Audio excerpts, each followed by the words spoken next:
man, like you're really doing something over there. And I see who you've met on your Instagram, pro fighters, and one in particular, is there any one boxer that you have met in person that who you think is like the hardest, like works hard? Hardest worker. Phew. I think they all work hard. Yeah. It's impossible. When I don't know who we're gonna talk about. The first one pops into my mind is, for instance, Caleb Plant.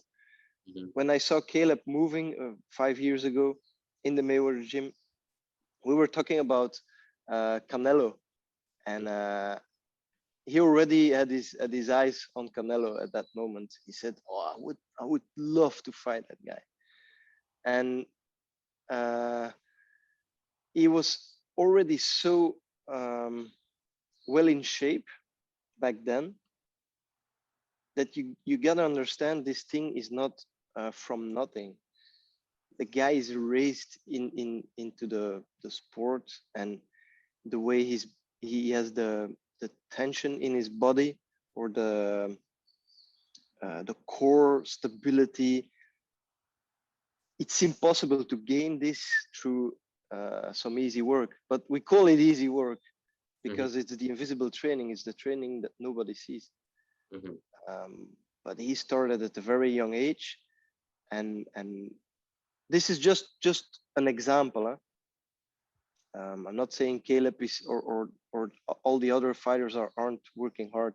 When I saw the Benavides working in the City Athletic boxing gym, yeah, you really feel very small when you when David is hitting the boxing bag. You're like, yeah, you shrink. You're on a whole, you're on, it's like basically Yeah, your world. yeah. And the next day you see him for the second time, for instance, and he already says hello to you. You're like, yeah, he said hi. He acknowledged us. So yeah, that's amazing. That's amazing. So who works the hardest? I think Floyd um, works very hard, like the hardest. But you can see also a part of sadness Hmm. in his eyes. Sometimes he really dedicated his whole life, like he sold his soul to boxing. And when you do this, um, there is a thing. I don't know if if we're gonna talk about this, but um, if you sell your soul to the art, Hmm. and you become the art, or the art becomes you, but the art is gonna start to control you, Hmm. and you don't control the art anymore. This is the same thing with Mike Tyson coming back at 50. Is unable to let it go, and Hmm. then it becomes dangerous, like with Roy Jones. And I'm not saying that Logan Paul is gonna be any danger for Floyd, but the fact that he loves Hmm. the entertaining part, yeah, he really sold his soul to it. And I'm trying, I'm trying to not sell my soul only to boxing.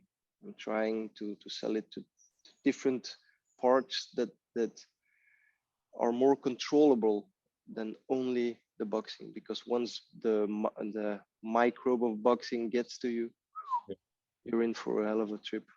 But you don't want to miss it, huh? So It's like a roller. especially for your life, especially in life, you're used to dominate in sparring, and to understand how long it takes um, to move, and to hit on a decent level. So then you see a guy looking for quarrel, and you're like, man, let go, because you've been studying or training for 20 years for just to be able to throw one punch correctly, really correctly.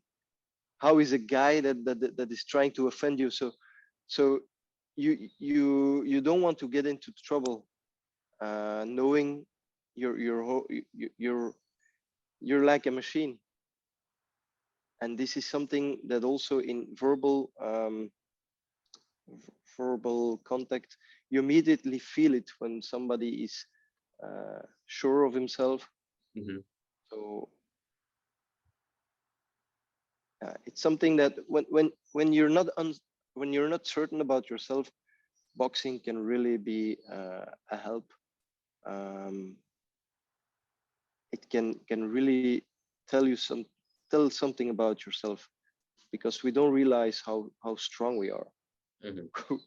how strong our mind can become if you start working out, if you start training. If that's something only the ones who do it, they know. Like, Yeah. yeah.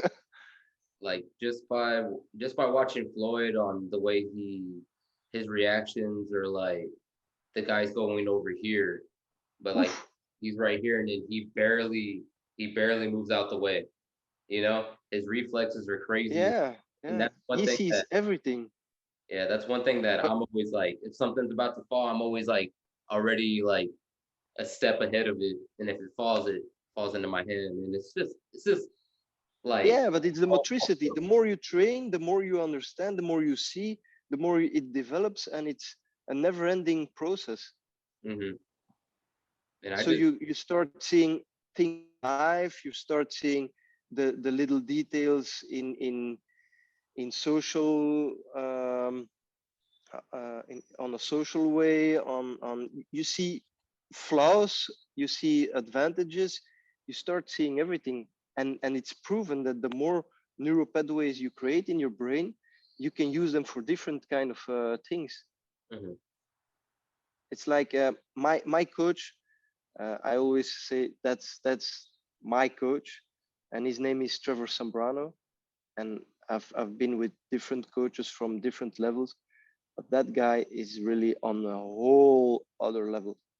And uh, just being able to talk to him Mhm. is like a class for me. So yeah, you have to hit him up. For He's real. a trainer of Beltrain, and he trains a lot of young talents. And recently, he was working at Canelo's for the preparation of the Billy Joe Saunders fight. Mhm. And he told me Canelo is so intelligent. People have no clue. And it's the same with Floyd. These guys are really genius. But the you gotta have some kind of talent to be at that level, of course.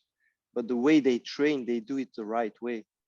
So it's a never-ending, or a train you cannot stop anymore. How do you say that? Yeah. Oh, Like it's just like a movement, right? yeah, yeah. But it's also in the spirit. Hmm. It's really liberating. That's so crazy because like I used to be like I was never like I never hated on Canelo, but I was always me being Mexican, Hispanic, and stuff, and I live in San Antonio, Texas, and this is everybody like boxing fan. They go for Canelo. They can't be a box. They're not even a boxing fan, and they know who Canelo is. Hmm. And being at that fight, that was just a couple of weeks ago, being at Arlington, Texas, watching that fight live, really opened my eyes to where Canelo's at in this sport. And I'm like, dude, I'm sure we have no idea where he's at. We only see what his performance. I'm like, this dude has really become something big. Yeah, What yeah. Floyd said 7.5 years ago when after he beat Canelo, like this guy right here, I might be the top of the sport of boxing right now. Hmm. Might be the best, but this guy's gonna rule boxing after I'm gone. And Oh I'm yeah. like, he wasn't lying, but Hmm. Sanders, man, that dude had a hell of a fight. And I was going for Sanders. and I was going for Sanders. I really wanted to see someone test Canelo, and I thought this was going to be like the one that was going to test him the most since Triple G. Um, I I think Billy would have more chances with Triple G than he would have with Canelo. Canelo is he's he's the top of the food chain now. Huh? yeah, he's a real he's a beast, and I hope that he gets that fight with with Caleb, and Mm-hmm. fight's gonna be like, hopefully they can make that fight happen before the end of the year, and that will probably be the next biggest fight of the year, basically, because this one sold out. This one 73,000 people in Arlington Stadium and Cowboys Stadium. So um, that was amazing to see. And Uh-huh. have you been to an actual live event? Yeah, I saw Andre Ward against Kovalev. Ooh, you feel I'm about an Andre Ward fan. Huh? I have you, like all the technical boxers. Huh? yeah. So I would like to see Andre Ward come back and fight Canelo. And do you think that just to steal some ideas from Andre Ward's head. you think that's a possibility fight? uh, I don't know if Andre Ward is gonna sell that many tickets, but Canelo will. So it's a challenge. I don't know who will sell the most, Andre Ward or Caleb Plant. I don't know. Well, it would probably be Caleb Plant because it would be like the all-time undisputed Yeah, yeah, of the yeah. division.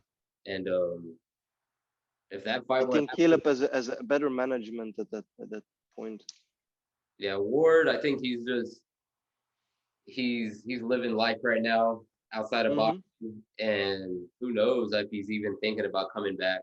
But one of Even Caleb against Andre Ward, I would love to see. Yeah, would be a nice one. I feel like Andre Ward still had a lot in the tank when he walked away, yeah. and But I I didn't. think even a Carl Froch can come back and fight these guys. Huh? Not Canelo, but he can fight a Caleb or a Benavides. Nah, Benavides is gonna be too hard for him. Bonavides he's fighting soon, right? Later, I don't know. fighting in August, or Who is he? August. Who is he fighting? I want to say he was I can't remember the dude's name now, but I know he has a fight coming up, and he's been at I think he was at the Canelo fight.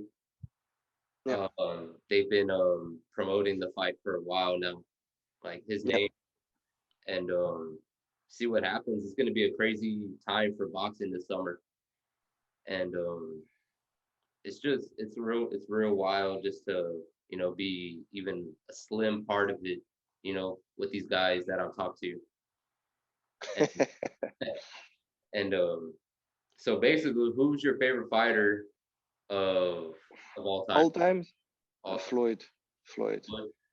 When I saw Floyd Mayweather working the pads in 2006, I went to my coach and I said, I want to do this kind of pad work. And he said, that's a level too high, boy. And I was like, okay, watch me.